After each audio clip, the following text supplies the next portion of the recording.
আসনের এমপি পদপ্রার্থী, ইসলামী আন্দোলন বাংলাদেশের হাত পাকার পদপ্রার্থী, বিশিষ্ট ব্যবসায়ী আলহাজ হযরত মাওলানা ইসহাক সুদ্দার সাহেব। জনাব হযরত মাওলানা ইসহাক সুদ্দার সাহেব। আসসালামু আলাইকুম ওয়া রাহমাতুল্লাহি ওয়া বারাকাতুহু। ওয়া আলাইকুম আসসালাম ওয়া রাহমাতুল্লাহি ওয়া বারাকাতুহু। সবাই দুরূদ পড়ি। আল্লাহুম্মা সাল্লি আলা সাইয়্যিদিনা ওয়া নাবিয়িনা ওয়া শাফিয়িনা ওয়া হাবিবিনা ওয়া মাওলানা মুহাম্মদ সাল্লাল্লাহু আলাইহি ওয়া আলা আলিহি ওয়া আসহাবিহি ওয়া বারিক ওয়া সাল্লাম। উপস্থিত আজকের আয়োজিত দেয়ারা নারকেলপাড়া ইউনিয়নের সর্বস্তরের জনগণ, আমরা যে ইসলামী দলের জন্য একটি জনসভায় উপস্থিত হয়েছি, সকলেই ওই মহান রব্বুল আলামিনের দরবারে শুকরিয়া আদায় করি। সকলে বলি আলহামদুলিল্লাহ।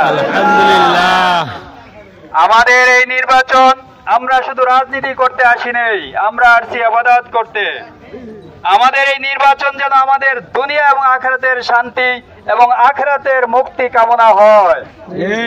ইনশাআল্লাহ আপনারা যে দূর দূরান্ত থেকে যেভাবে আসছেন, আলহামদুলিল্লাহ ইসলামকে আপনারা অনেক ভালোবাসেন এবং ইসলামী ক্ষমতায় যাক এই দোয়া আপনারা অবশ্যই করেন ইনশাআল্লাহ।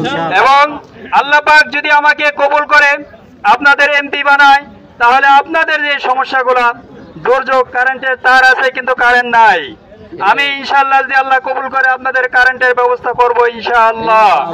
এবং রাস্তাঘাটের ব্যবস্থা করব।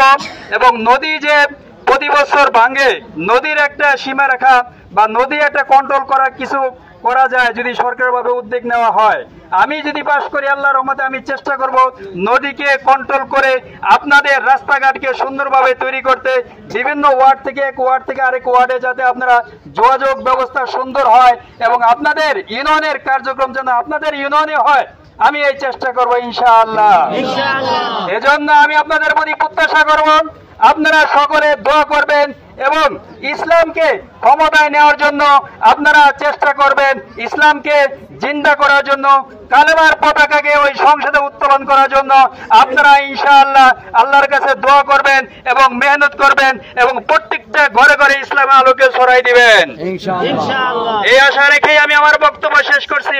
ওয়া আখির দাওয়ানা আনিল হামদুলিল্লাহি রাব্বিল আলামিন।